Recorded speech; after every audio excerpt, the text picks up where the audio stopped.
To have passion in life is everything. What's your Everest? Oh, Is it yeah. that 200-inch buck? They just look so impressive when they're wide. Especially running away.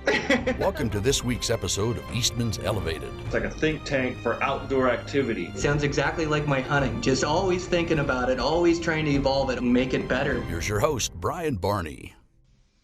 Hey, what's up, guys? I got a brand new Eastmans Elevated for you. So today on the podcast, I have on fellow Montanan Drew Baker. Drew Baker, he's a fishing guide, among other things here in Montana, and just a really passionate hunter, and he killed his biggest bull this past year, and so we talk a lot about that, and he killed it in a brand new spot that he did all the research on, and it was kind of a sleeper spot with not many guys hunting in there, and he had just countless encounters in there, and so we touch on that and kind of talk about finding new spots, talk about elk hunting, talk about deer hunting, and just an authentic, good conversation with a couple like-minded hunters. So you guys will enjoy today's show. Sponsor for today is Savage Arms. Savage just builds the absolute best rifles out of the box. They're sub MOA.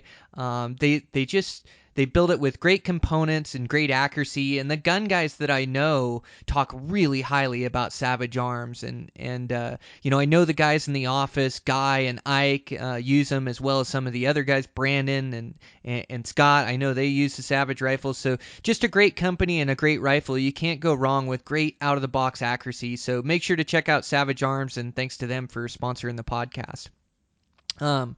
Over there at Eastman's, we got some cool things going on. I'm just really excited about this podcast and keeping things rolling with it. And we're going to meet up at the office again and record some more episodes over there. I really want to get with Brandon Mason and do like an Alaskan Venture episode. I want to get with Ike and record one. And then also Scott Reekers, who's my partner on the podcast, I want to get him back on. He's so knowledgeable about backpacking, and so I want to get on there and have just this conversation to kind of talk about weights and days, and also he kind of has a different approach to it than I do. Everybody has a different mindset in backpacking, but it's such an effective, efficient way to hunt the backcountry or to hunt the wilderness. So definitely want to get Scott back on the podcast. So we got some big plans and big things happening. So I'm just really excited. We got some great guests coming up. Other than that, let's get this thing rolling. So Eastman's Elevated, Drew Baker, here we go.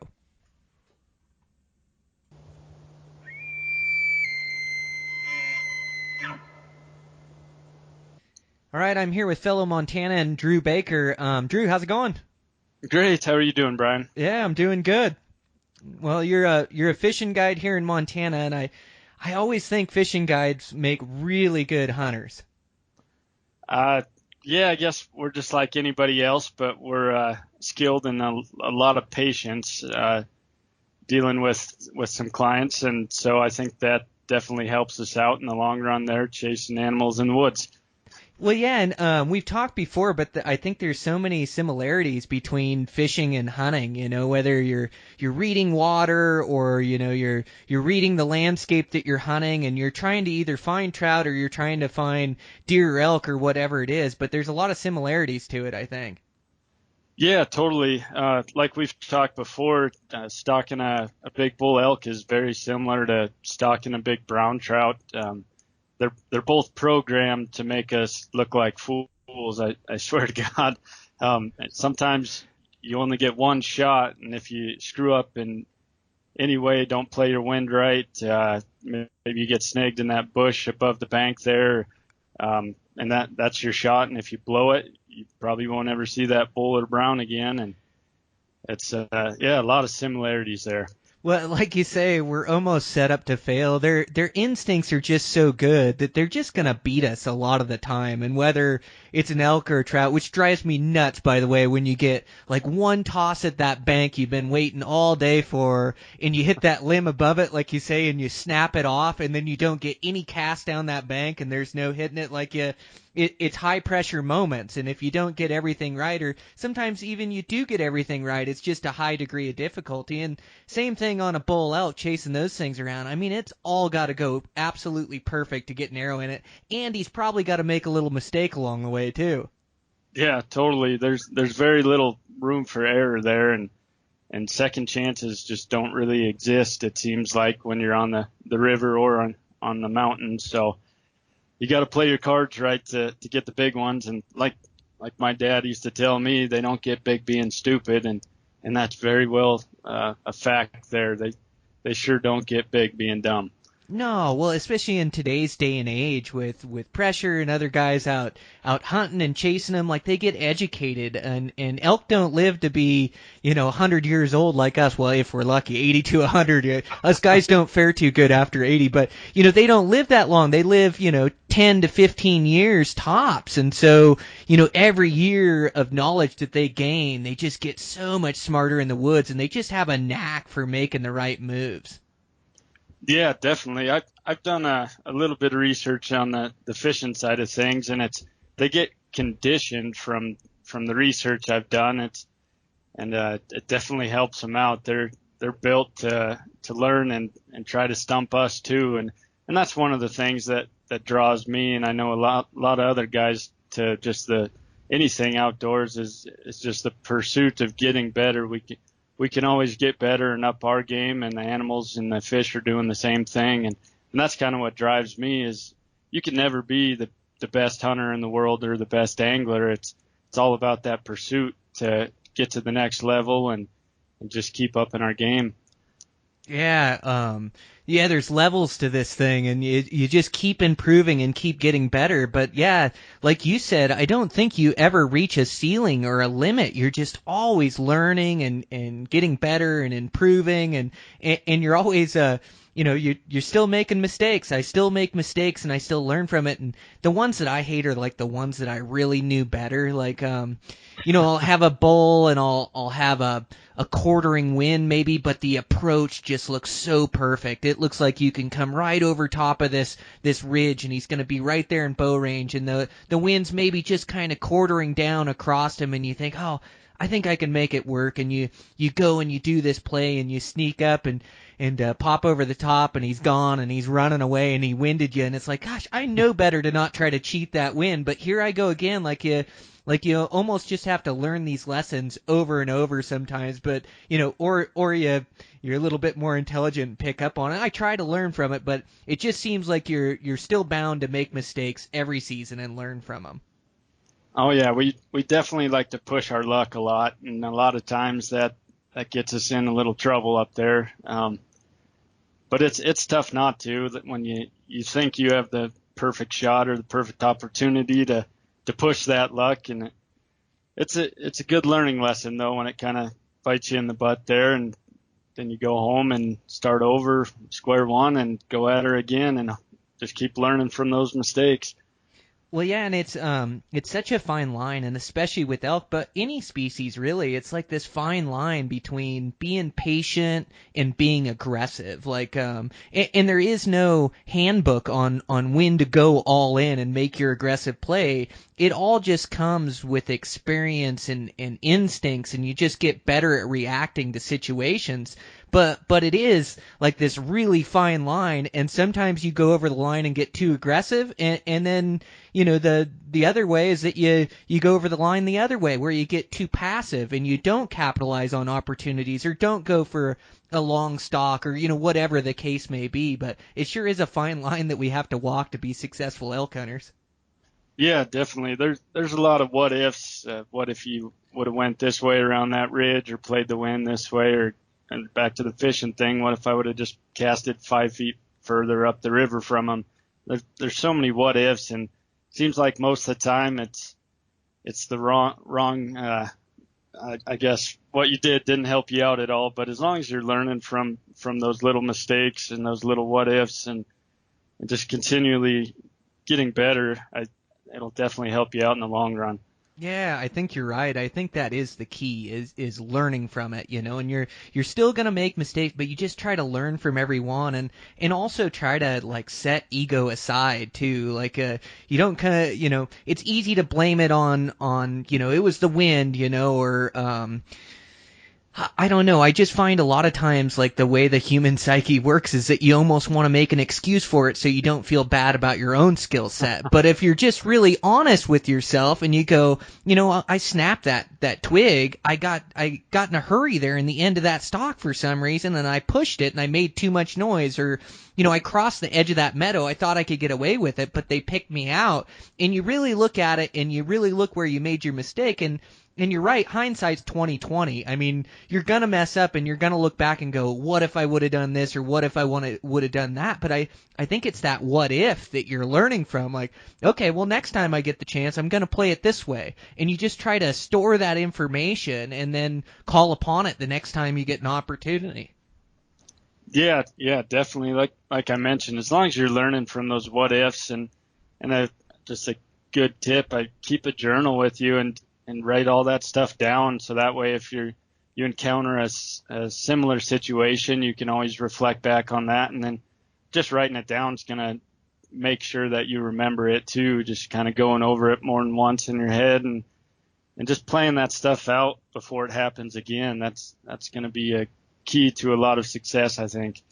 Yeah, a journal. I need to get better at that. Like, I've done it at times, and I take notes on these big adventure hunts, but I just need to be taking one all the time. I know you kept a journal for this elk season, I remember you telling me. Do you also keep it for fishing? I try to, but I'm not very good at it. I should have hundreds of pages on notes on that stuff, but procrastination and all that gets the best of me sometimes, and put it off. I'll write it down tomorrow a lot of times, and of course I forget, but try to get better at it this next season, that's for sure. But you do have a really good log of last year's elk season, and you had just your finest elk season you've ever had last year. Chased them around with a bow a bunch. You had a good spot you'd found, right? Yeah. Last elk season, I guess just ended here a little over a week ago or so. It was phenomenal. I unfortunately didn't feed one an arrow, but I did kill a pretty good bull there opening morning in a rifle season, and found this little sneaker spot just off this county road. Thanks to Onyx Maps, I was able to find this place, and it has kind of just a little access, and the reasoning behind going to this spot is the rut was really goofy around this part of Montana. It seemed like the highways almost seemed to divide the rut activity, whereas where I was hunting, the bulls were bachelored up all archery season. You could be within 40 yards of a bachelor herd of bulls, rip a bugle, use some cow calls. They wouldn't even pick their heads up, and then you'd go across the highway and you'd just barely get a bugle out, and 5 bulls would scream at you. And so I gave up on that spot where them bulls were bachelored up, because it was almost like chasing rifle season elk with a bow, and they were kicking my butt up there. So I just got on the maps and was cruising roads and doing a lot of glassing, found this little sneaker spot, and proved to be pretty successful.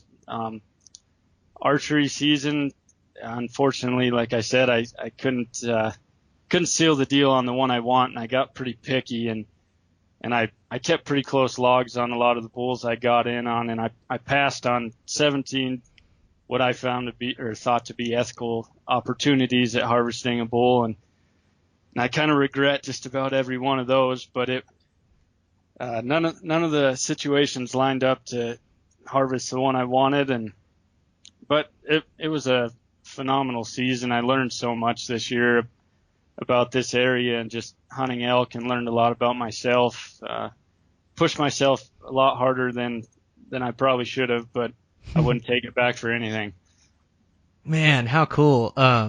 Good for you. When those are special moments too. When you find a spot like that, and you've been hunting so hard, and it's like all these years come together, and you get in just this epic hunting where bulls are bugling, they're going crazy. There's a bull over the ridge, make a play for him, and all of a sudden he's gone, but there's another one, and those days of field when you really get into them, are special. And I had some of those experiences. I mean, I had a good elk season, got into some good elk, but the one that really stands out is this last mule deer rut. And I just got into such good rutting action, and there was, 4 different bucks I would have shot in there, maybe 5, and then a bunch of other ones ripping around, and they were rutting does and posturing, and I was making moves, and then finally able to arrow one that day. But those moments are those places when are able to earn that just awesome rutting action or that awesome hunting. That's what makes it all worthwhile. Yeah, definitely. That's why we're out there doing it. It's about the experience. For me personally, I know over the harvest there, and this season, just pushing myself, I had to sit down a few times and remind myself that it's about the miles you put in and the work and all that, not about the trophy you get to hang on your wall. It's just about being out there, and especially where we live, there's so much more than just that trophy. It's Montana, the outdoors here is phenomenal, and the opportunities we have to chase these animals in this area we're pretty lucky, that's for sure. Oh yeah, we so are. You're right. It is just all about the experience. It's all about being out there in the chase, and after you harvest something, then it's all over with. But yeah, you got to embrace the challenge too. You can't get frustrated, or if you're not seeing anything, you're outside and you're not working, and you just gotta enjoy it. And so I too just try to enjoy every moment I have a field, and whether I'm finding them or whether I'm not, it's an opportunity to travel miles or learn new country, or an opportunity to get a stock or to earn a stock, and an opportunity to get better. But yeah, we are fortunate here in Montana. We've got a lot of good hunting, and we get an elk tag every year and a mule deer or a deer tag every year. You harvested a really nice whitetail this year. Yeah, right there around the last week of the rifle season, I punched my tag on a pretty good heavy 5-point. Very fortunate for that. I put in not as much time as I did during archery, but put in a lot of time to find a good one. And the last week of November there, or last week of the rifle season, work got really busy, and I'm trying to leave early every chance I can get, and still could not find a deer that I wanted to harvest. And finally I ended up finding a pretty good one and stalking in pretty close and putting the hammer down. And yeah, he's like I said, a heavy 5-point. He's kind of a high country whitetail. He wasn't hanging down on someone's alfalfa field or anything. So it was pretty cool. Those mountain whitetails, they drive me crazy, but I love hunting them. Yeah, so you have mountain whitetails around you, and so this is kind of different. Montana and Idaho have them, and they're about the only states I know of that have a mountain whitetail. Not that, I guess Midwest has they all have different whitetails, but these ones are different. Like you say, they don't go to a food source. They kind of wander around the mountains everywhere throughout there, and you kind of find them you kind of focus on river bottoms and drainages and such, but they could really be anywhere in the mountains up there. Is that right, Drew? Yeah, I found this guy just up on a ridge top, a few miles from, probably 2 miles from this little river drainage, and yeah, he's just pushing does all over this ridge, and thankfully I glassed him up and was able to, the wind was perfect, and was able to sneak in there and put a good stock on him and get him. So yeah, these mountain whitetails, of course I'm only 26, so I haven't been hunting them for 30 or 40 years like a lot of knowledgeable guys, but they're just so much different than, say, a river bottom buck, or a buck you'd find on an alfalfa field. It seems like there's less numbers up in these higher altitudes, and so these deer don't get as fired up about rattling. In my experiences, maybe that's just where I'm hunting them, but they don't seem to respond like a lower elevation buck with the lack of numbers up there. They don't want to come in and check out a fight or anything like that, in my experiences, of course, but it just makes them that much funner to hunt, because you kind of lose some of your tools that you can use to chase them elsewhere. Yes, well, they've got such vast tracts of land that they can wander where their numbers aren't condensed in, one alfalfa field or one river bottom, and so it seems like their numbers are real spread out. That's wild that you don't get any or you get rutting action, but they don't respond to calls or to rattle. They just go off and look for another doe somewhere. Yeah, that's how it seemed to be. Is there's just not much competition for them. And glassing deer around here, I very rarely saw more than one buck with a group of does. The numbers just aren't great around here. So I think that plays into a lot of their lack of interest in my calling. Either that or I just really don't know what I'm doing up there, but I try not to pull that excuse. Well, yeah, and even in the Midwest and places where they tree stand, Clint, I was just out in Ohio hunting for whitetails out there, and so, I had a buck come by, and so I'm trying to ask Clint, who's the expert. He's been hunting whitetails his whole life and killed some really good ones, and I said, do I grunt at him? Do I do this? Do I do that? And he just doesn't call too much. He says he calls as like a last ditch effort if he can see the buck. He'll call to it, get its attention, and then see if he can bring it in, but he says he doesn't have much luck calling those things either. And I don't know if it's more high pressure around where he's at. It's private land, but there's a bunch of private land tracks, and so these deer get hunted and definitely know the pressure's on them. But in my experience too, I finally got on the shooter buck the last day that we were hunting for, just this really heavy giant one, and he walked like 130 yards from the stand right there, and I thought about getting down and making a stalk, but they're so switched on. It's so tough to climb down that tree and then make a play, and plus I don't, it's Clint's farm, and I don't want to step on his feet, and he's told me, just be patient, and so I thought, well, maybe this buck will come back out through, and I got his attention with a grunt call. He looked over at me, but he sure didn't come over to check me out. Yeah, back to that saying, they don't get big being stupid. They're switched on. I mean, those whitetails, they're some savvy critters, and they know how to get away from us. And yeah, that's what makes them fun to hunt, though, is just they're gonna beat you 9 out of 10 times. In a lot of seasons, those big whitetails will beat you 10 out of 10 times, and you have some tag soup to bring home. But I love chasing them whitetails. It's a lot of fun. And so we have them in western Washington. We have whitetails all throughout our state, but I would say that the mountain whitetails that we're talking about are on that western side. And then I've heard of a lot of guys hunting them in the panhandle of Idaho right through there. And even northwest Montana, I've ran into mountain whitetails up in there, or what I would call a mountain whitetail.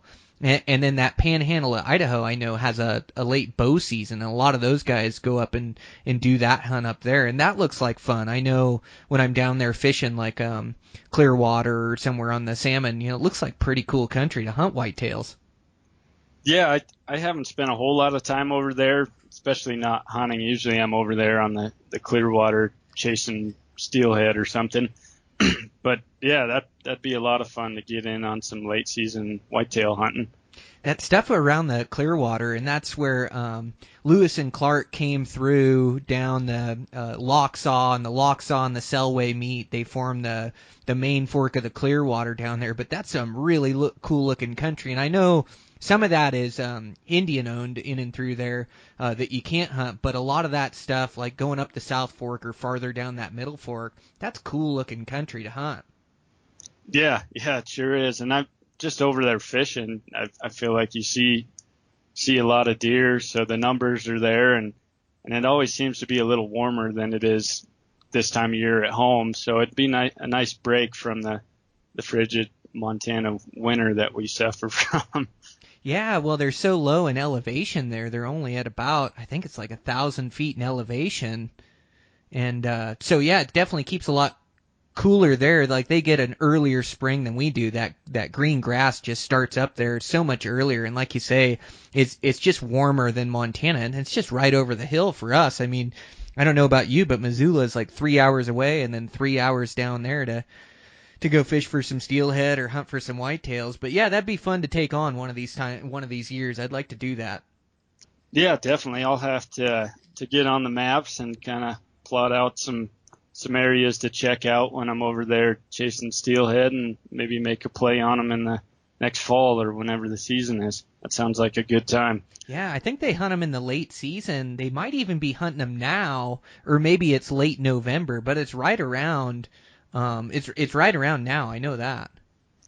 Yeah, I'll have to do some research. I definitely would like to make it over there, and it kind of hit the Montana rut, and then go chase deer in Arizona. You could have an extra few months of hunting.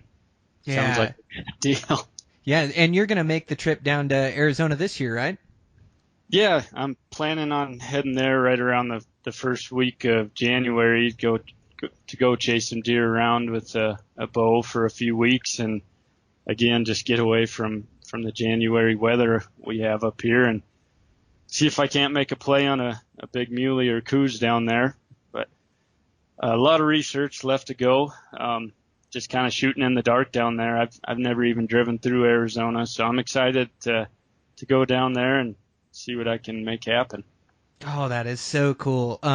Yeah, I'm really looking forward to it as well. I'm gonna head down that first week of January, so I'll be down there, touch bases with me, and I've got a lot of research to do myself, but I do know that country really well and have hunted it for enough years that I pretty much know the spots. I just need to do a refresher on it and kind of look for a couple new spots to go. But man, that is so much fun down there. It's the Sonoran Desert is just it's like this different habitat than we're used to. Different climate for sure. It's warmer, 50 to 70 degrees, but you're still up in these desert mountains. And it's all different. You can hunt anywhere from the flat Sonoran Desert all the way up into the mountains where you get snow on the tops of them at times, down there in January. But it's usually fairly warm, and it's just like this different habitat than we're used to. Just these cholo cactuses and mesquite trees and glass in it. You almost sit down on a vantage point and you can almost see too much. Like, it's almost overwhelming. You just don't even know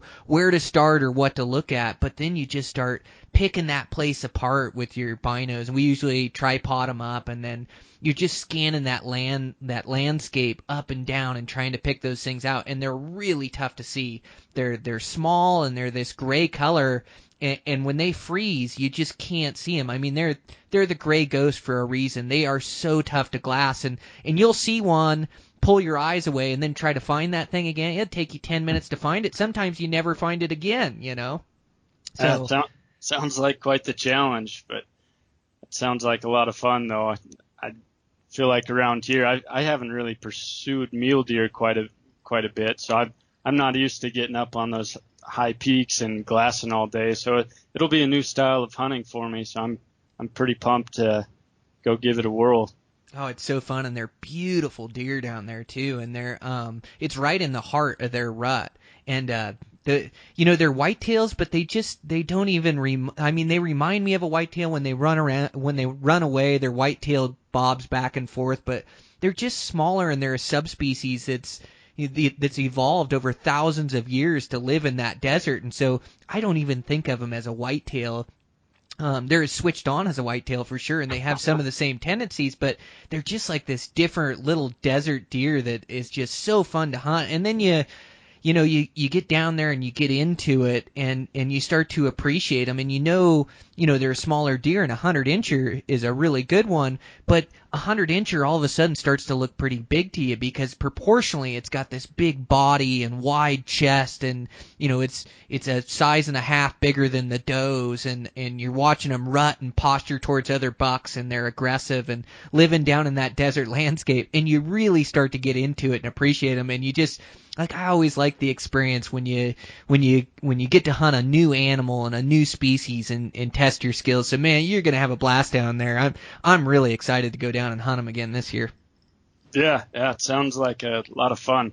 So, quick question: when you're hunting them, do you choose to hunt like water sources down there, or do you try to catch them in between feeding and bedding areas, or stalk them in their beds? What's your approach there? Yeah, so I haven't done real well off water holes. I know guys do well off water, and they really do well off water in that early season. The late season, in the spots that I'm hunting, there's actually drainages that go off the mountain that hold water where those, you can't just find one spot where those coos are drinking, and they're traveling so much that time of year that even if you had a water hole or, and you look on your map and they've got all the drinking tanks marked on your map, and they're called drinkers or something like that. But all of them are marked on your map, so you know where all the water is. But I just haven't had too good a luck focusing on water. It seems like these things are moving so much country that time of year. So I hunt them spot and stock. I get on vantage points where I can pick apart tons of country, and you'll find them all the way from the valley floor to the top of the mountain. But there's like a sweet spot to hunt them. You go too high on the mountain, and there's just way too much timber up there, and you end up still hunting, and those things are so switched on that you just end up jumping them. So you got to kind of find that medium ground. Seems to be the hot spot for me. I don't really find the numbers on the valley floor, although that's a really good spot to hunt them, because the more open it is, the better chance you have, because you can actually watch those things bed down, keep better track of them. And so I'm always looking for more open terrain, but they seem to like a mix of cover and open terrain. But it'll seem really open to you from what we're used to here in Montana, because you can see a lot of it, and not a ton of thick cover, but it's almost like this mid-breast of that hill. And then I jump on those vantage points and then just look to glass those things up. I see probably 10 to 20 a day in the spots that I have, and usually a few different bucks. And hopefully you see a shooter buck a day is kind of what we average.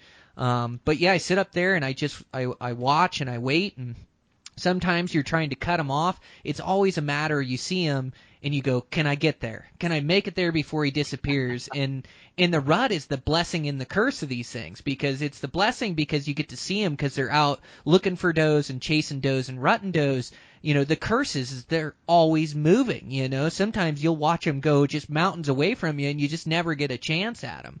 But I try to, I can't say that there's a hard rule. Like the best opportunity you can get is to watch them bed, because they're not going to move. You know where they're at. Try to sneak into that spot, but it just doesn't always happen. You'll be watching, waiting for one to bed, and he'll go over a ridge you can't see, or he'll dive into thicker cover that you can't glass him where he beds and get his exact location, and they just disappear from you. So it's almost like this game of just, can I get to him? Can I make a play on him? Do you think I can get someplace where I can see him or get closer to him? Or, if you get lucky and see him bed, that's an all-in. But for me, it's all spot and stock on those things. Okay.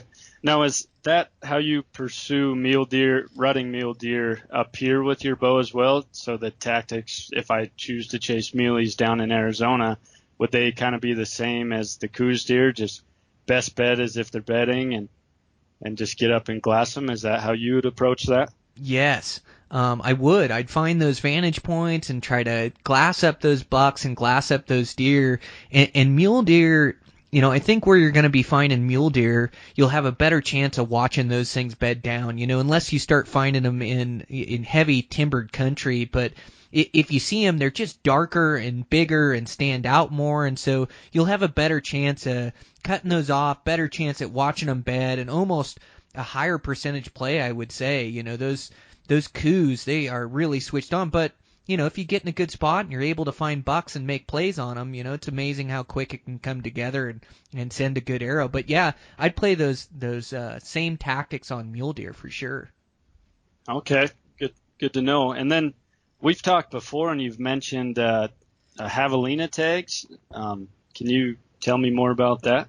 Yeah, so they have javelina tags, and those things are meant for the bow and arrow. Those things are great, and they're part of the experience and part of the landscape down there. But yeah, they look like a bowling ball, and they're a peccary, which they look like a pig, but I think they're not related to a pig. They're a species of their own. But yeah, they weigh about 50, 60 pounds. They're a black bowling ball out there, and they're made to stock. And so what they have, they're not an over-the-counter tag.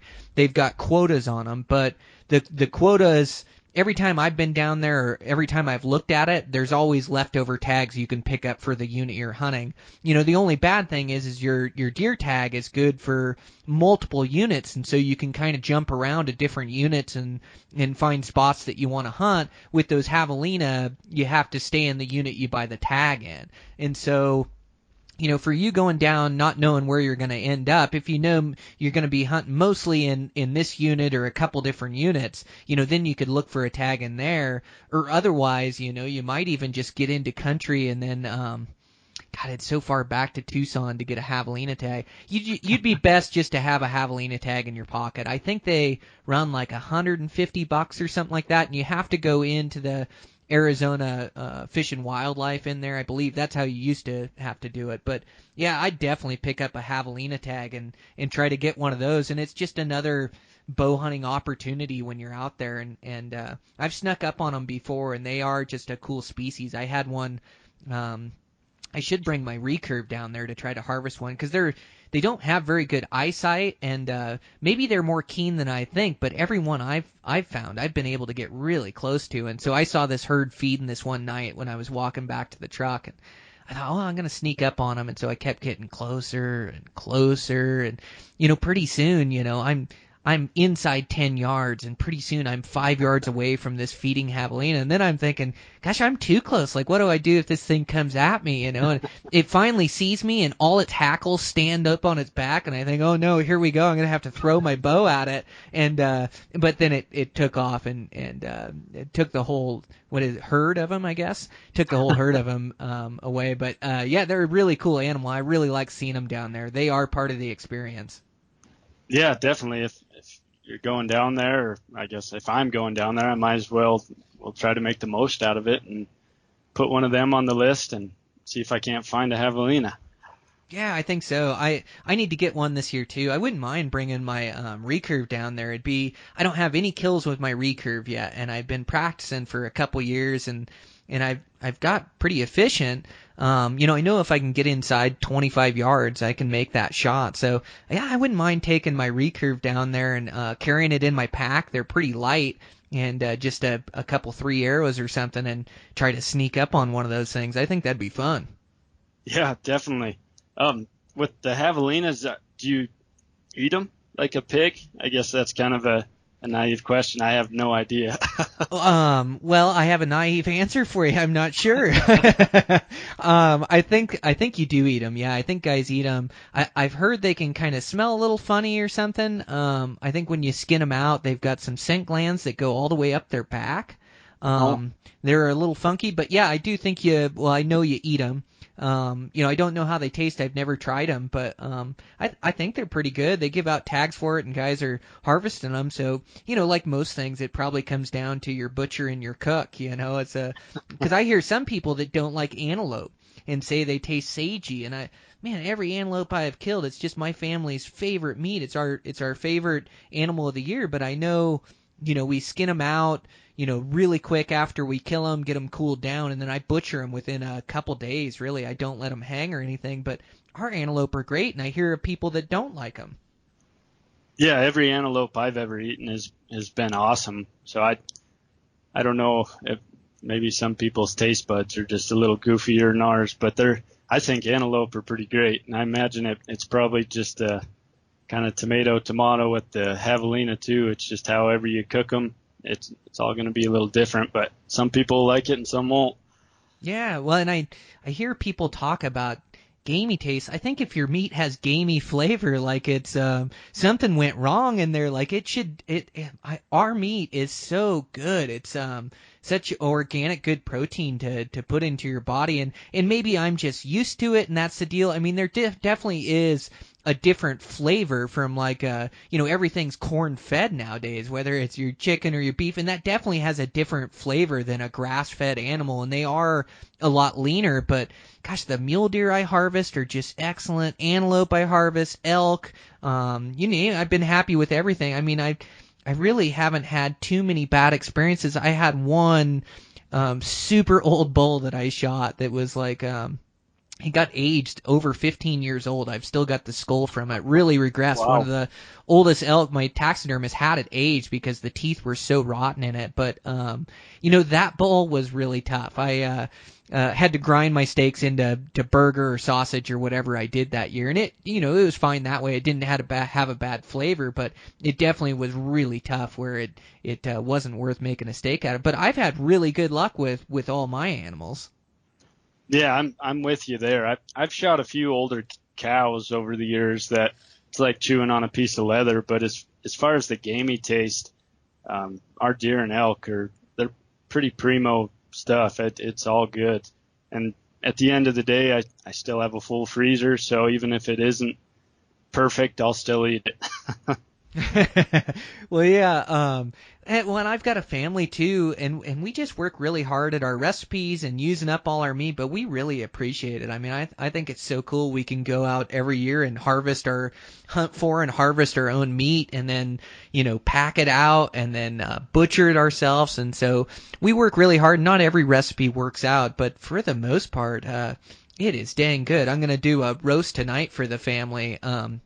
I'm on this roast kick lately, I used to cut my back straps in steaks and tenderloins, and even my rounds I'd cut into steaks, and I'd do a couple roasts and we'd throw them in the crock pot, and they're really good that way. I like doing it that way, but lately I've been doing these roasts or these whole back straps, and then I'll cook them in the oven and reverse pan sear them after they've been in the oven and cooked, and then slice them about 3/4 of an inch thick, something like that.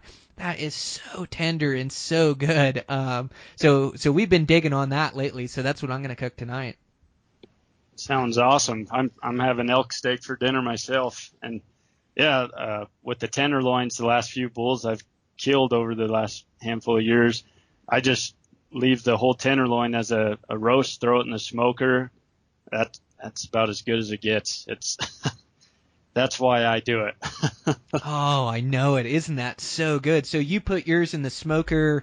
Do you have a controlled temperature gauge on there? Or do you just do it by feel, or how do you do it? So this is mostly my old man's really good at this stuff. So he's all about the temperatures and the precision. I'm mostly the freezer stalker, but it's some good stuff. Yeah, I'm just all on feel. I never have been good with being told what to do or directions, or I'm just, I just like to kind of, just go free and go off feel a lot. And sometimes that's my curse and sometimes it turns out good. But, yeah, that's how I run. I don't, different temperature every time and a different time, and then I'll test it. And, I guess, and I never write it down, so it's all upstairs, I guess, for better or for worse. Maybe you need a cooking journal. Yeah, no doubt, I do. Yeah, a cooking journal for when I get it right. Yeah. Yeah, but no, it's pretty cool. Those coos eat really good too. That is some really good meat. You don't get a ton of packages of it, but the stuff I have got, I really like. Good deal. I have to keep that in mind when I'm down there. Yep. It's weird, too, even in that Sonoran Desert down there. I'm trying to remember if I've seen a bear. I don't think I've seen a bear down there, but I've definitely ran into bear tracks. And then it's, you got to be safe down there, too. I've hunted right on that border, and right on that border has got really good coos populations.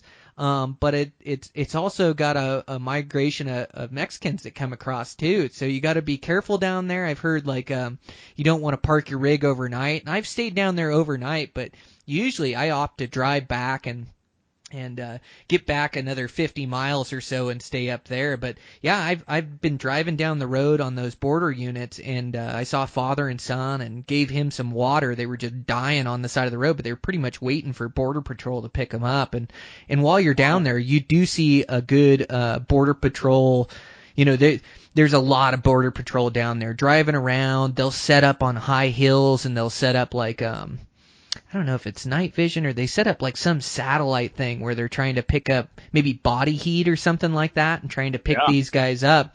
And it's not the guys that are just trying to come across that you worry about. It's the guys that are smuggling stuff that they don't abide by our rules. They're crossing from Mexico. And I remember one time I looked down, and I spotted 3 guys, and they were coming all the way up this drainage, and they were moving through country like they just they knew, the route through country where they weren't going to get seen and the easiest way through. And so they came over the saddle, and then they got in this bottom, and they kind of rolled right by me. But they were 3 young kids, like in their late teens or early 20s, and all 3 of them had backpacks, but they were carrying their water. And so you can guarantee it wasn't oranges they were smuggling in those backpacks. They were smuggling something, and who knows, what kind of trouble you run into if you run into a couple of those guys. So you definitely got to be safe and keep that in the back of your mind as you're hunting down there.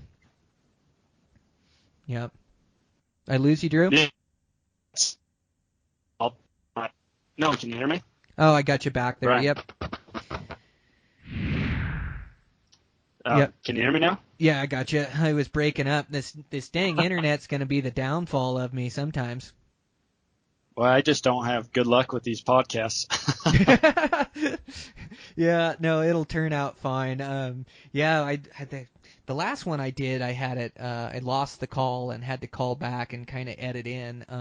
They're really fun to do live, but when you live in rural Montana, like it's tough to get everybody to travel where you're at or travel where they're at, especially when you're working a full-time job. So it's just the nature of the beast. But no big deal at all. I got you. But yeah, you really got to be careful. Down there. Making sure you don't put yourself in a bad position and maybe carrying a pistol, and then also on that border is just really being careful around there and glassing around and not meeting those guys head on, because you never know what would happen. Yeah, I'm glad you said something, because I'm just hauling my camper down, and I'm probably gonna just camp out wherever I end up. So that's good to know. I'll throw an extra padlock on the camper door and definitely bring the pistol down with me.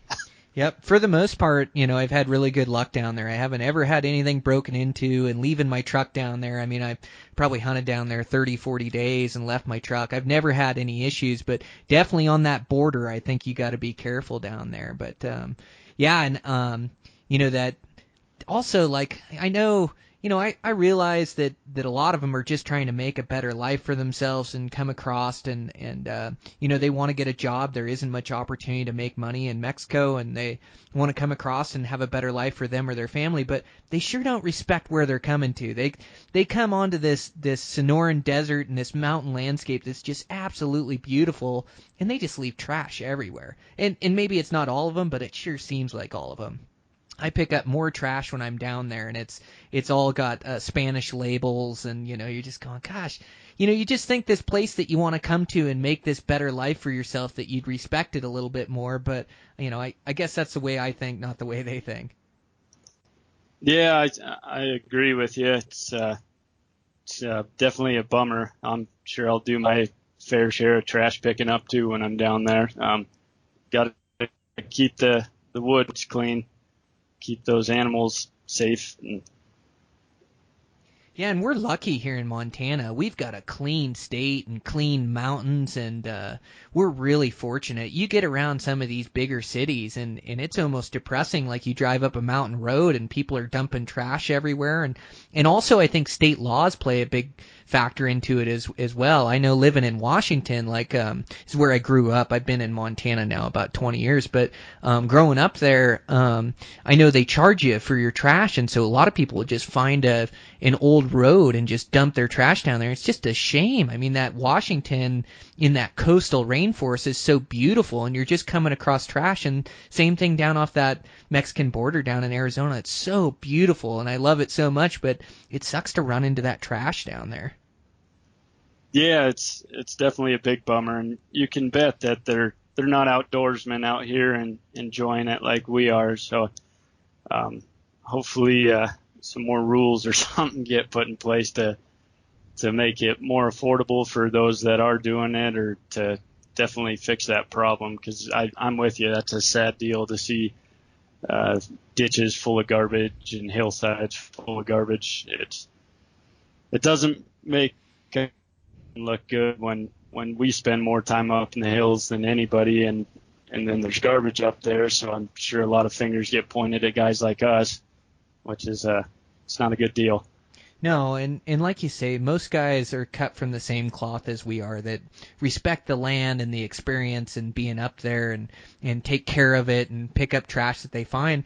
But I even find there's some hunters out there that are ditching stuff in the wilderness, like in spots and in different places and down trails, and just don't pick up after themselves. Or so I think some people are, I picked up a bunch of water bottles this year during elk season, but it's always my joke with my hunting partner Dan, and now it's a joke, spread between a couple other friends, that it's really good karma to pick up trash. And so I picked up like a bag of trash and killed this big Wyoming buck, and my buddy Dan was just a believer after that, So Dan will dang near race me to trash because it's such good karma to pick it up. And so I've kind of spread the word, and I know that Hawaii guy, we picked up a bunch of water bottles on our way out from this, 4-day backpack trip, tired coming out, and found a bunch of stocked water bottles and put them in the pack. And I said, oh, this is good karma. And sure enough, he killed a giant 6-point not too many days later, like this perfect 40-yard shot. And so the legend continues. And actually, I've got some pictures of my Idaho buck. And I hadn't picked up any trash in Idaho. And the day I killed my buck, I found 2 or 3 Bud Light cans and stuck them in my pack. And then I ended up killing that Idaho buck. And that was on a hunt with Dan. So Dan is a major believer now. I think Dan's just out picking up garbage to get good karma. Yeah, it's funny how being an outdoorsman turns us into very superstitious beings, just because luck plays such a crucial role in being successful. And when you put your right boot on first that day and you killed a big bull or something, you'll be putting that right boot on every time you go out in the woods. That's for sure. I'm the same way. I'm very superstitious when it comes to hunting and fishing. Oh, it almost makes you that way, right? Because it's such a game of chance, or you just need a little bit of luck to go your way, and it's definitely evened out by effort, and you make your own luck. But there too, like, I don't know, I'll put everything in my favor to get as much luck as I can, because sometimes you just need a lucky break. Yeah, definitely. Luck goes a long ways in the woods. Oh, it sure does. Well, and then you just try to capitalize on it when you do get a lucky break. There's nothing worse than messing up a lucky break, like having that bull or that buck just walking right at you, just almost gift wrapped or something, and you make a mistake or you miss him or something. I hate messing up like that, but that's part of the game we play, and part of the reason we like it is the challenge. And hunting at times will take you to your lowest low. That's for sure. Yeah, and it'll also bring you up to the highest of highs, but those lows, they hurt a little bit more. It seems like I suffered quite a few of those this year, but like we've mentioned earlier, just as long as you're learning from those lows, you can kind of flip them around. And I guess that day wasn't that bad, even though I screwed up on a 350 bull. But as long as you're learning from that, it'll definitely help you hit that high of highs next time you're in the same situation. Yeah, you're right. You can't get too down or too frustrated, or they're just gonna win now and again. And yeah, you get kind of upset when you mess up like a giant 350 bull. But there too, you gotta be happy for the encounter. Like I just saw this thing in the woods that everybody's out here to see, or that not many people get to see or experience. And I had this giant bull and had him right in range, and yeah, I messed it up, but man, what an encounter. That was so cool. That was worth the price of admission. So I try to look at things that way. It's not always that easy when you do mess up on a big bull or a big buck, but I try to look at it that way. And for me, the quicker I can get back to hunting, the quicker I get over things too. I go, well, messed up that stock, or man, that didn't come together, or God, I missed that. I'm going to go grab my arrow. And then I just start thinking, well, what's the next move? Like, I could sit here and cry about me messing up, or, I can pick myself up and go for redemption. Yeah, I'm with you there. And really, it's about putting the odds in your favor when you hit those lows and you don't want to go out the next day.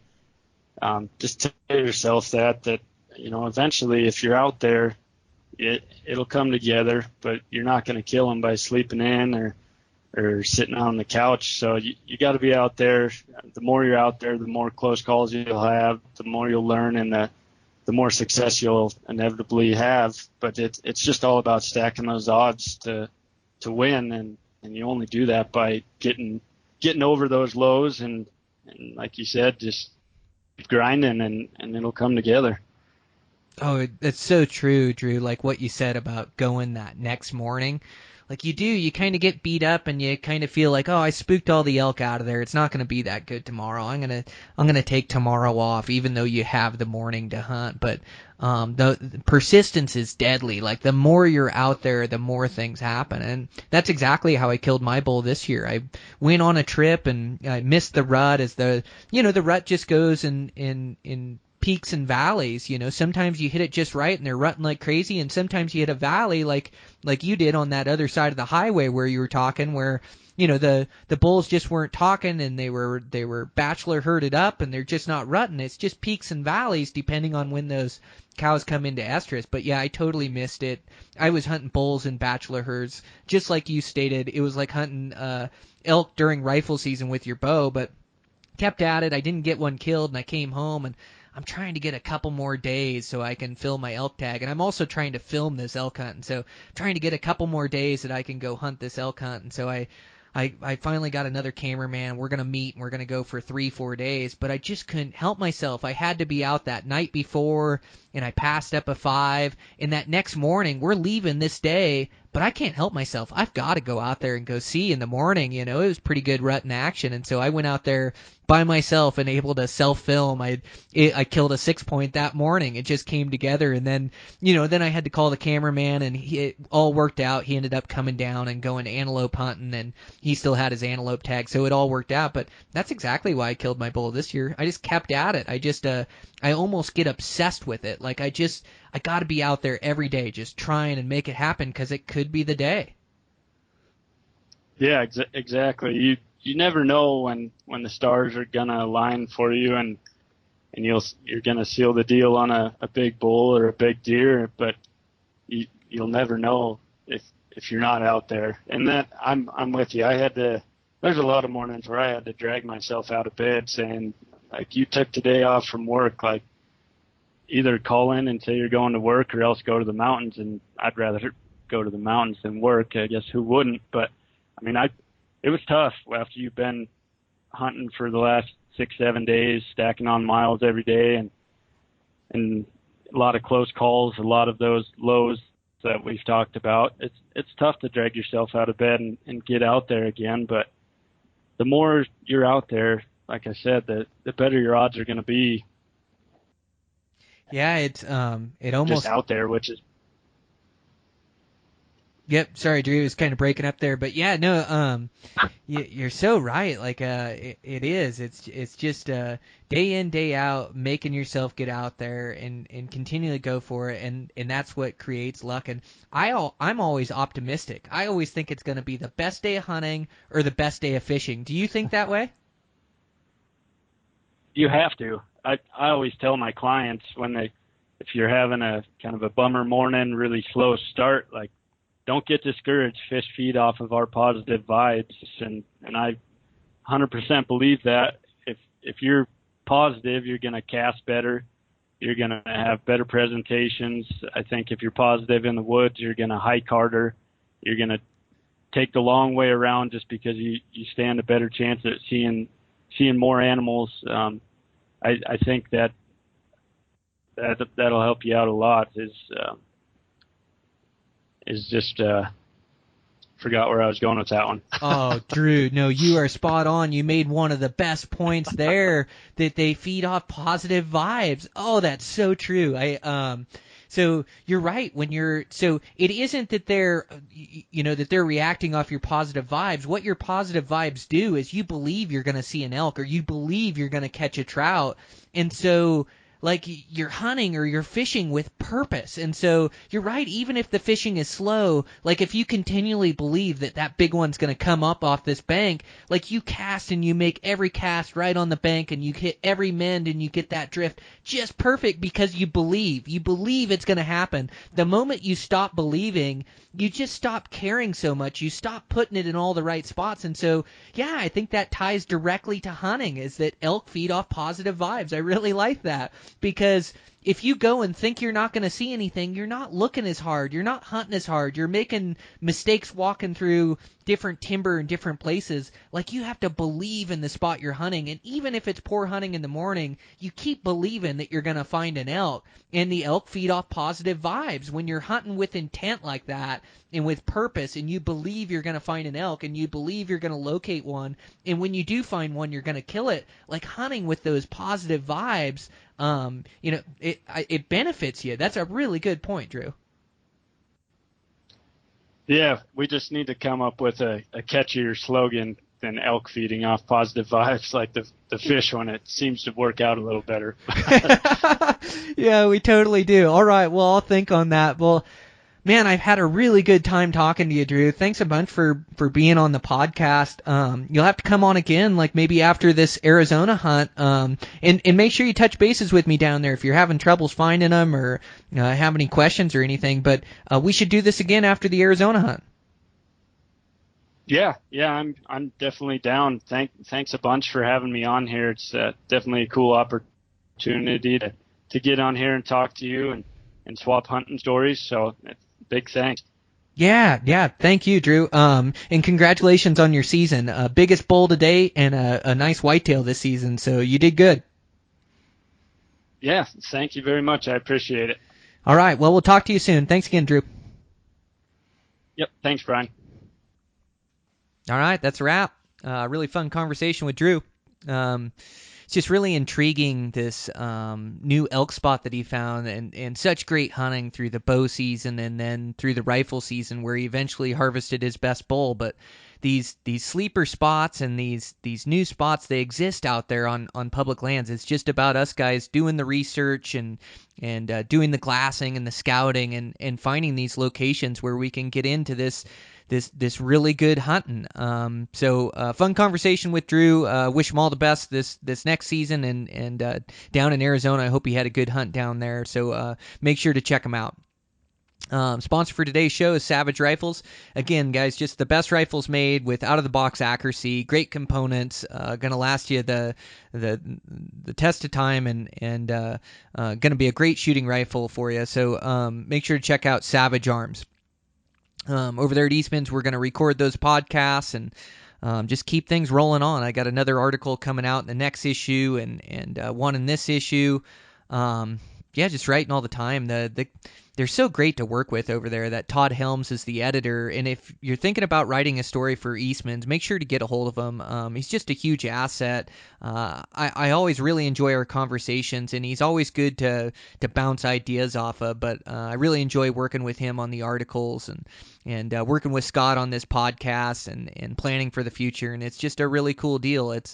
This podcast it's such a weird platform, as you can, I plot and plan beforehand and take a few notes, but really it's all, once you hit the record button, you have to just get out of your own way and let it come out and let the conversation flow. And so it's being really good in the moment. And so it's tough to work on that unless you're doing the podcast. But I do feel like I'm improving, and just want to get better and better at delivering information and being able to articulate intelligent points to you guys and be able to paint the picture. And I don't get it right every time, but I think I am getting better, and just want to continually improve and make sure I'm getting the right guests on to get you guys the right information. So, us as a hunting community can be successful together and draw from each other's success and build on it. And so it's just a really cool deal that we're putting together here. I have guys reaching out to me and invite me in places and helping me out. I talk about that Arizona hunt, or I haven't released that one yet, but that Miguel Mogales looked me up. He was just a Facebook friend and kind of helped us with a couple vantage points down there. It's just really neat, the community that we're building, and I just want to help you guys the same to be successful. So really cool deal. Keep working away. My computer crashed yesterday, so I'm a little late getting out this podcast, but I'll do it on my backup or on my laptop. I just had to get all the software put on there and be able to edit everything and get it out to you. But I got it figured out, so it's getting easier, and found out on my computer it's not the motherboard, it's just the power source. I swear they build these computers to break. I mean, I haven't even had this computer. I couldn't have it 2 years. I probably had it a year. And it's in a clean space. It's cool in my basement. And they, I took it to the computer guy, and he says, "Oh yeah, they went cheap on the power source or whatever. Whatever it entails." When I start getting into details about computer, I'm over my head right after I start. But anyway, it's gonna have that fixed and get that back on Monday. So that'll be nice to have that backup online and.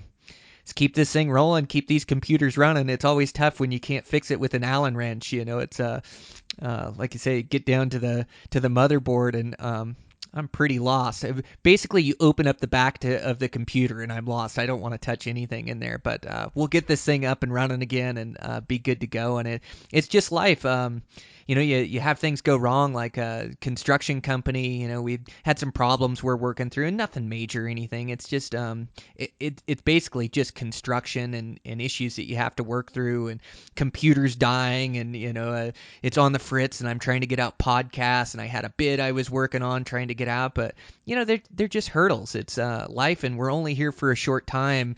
I'm just not going to let these little things bother me, and whatever it takes a couple $100 to fix a computer, no big deal. If it have to bend over backwards in the construction company to make a client happy, of course, I'm always going to do what I believe is right, and then stand behind it. But if I feel like I need to make something right by the owners, well, I step up and do it. I just do the right thing, and then just trying to enjoy my life to the fullest. And I'm so fortunate to go on all these hunting adventures and fishing. I mean, I've got great fishing right in my back door. Now that we're kind of getting over this this Arizona cruise trip, I've got a 3-4 month lull where I'll focus on trail running and training and get my bow all set up and shooting right, which set up now, but just messing with it, shooting every night, improving my skill set.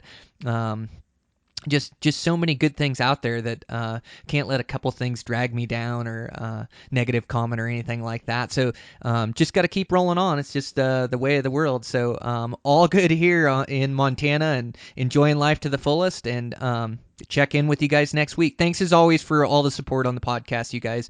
I know I mention it a lot, but I really do appreciate it. It is so cool to build this community that we're building, and then to give the support to the guests that are on the podcast. It gives us weight here that that people are listening and paying attention, and support the guys that you like to hear on here. So anyways, I've talked enough.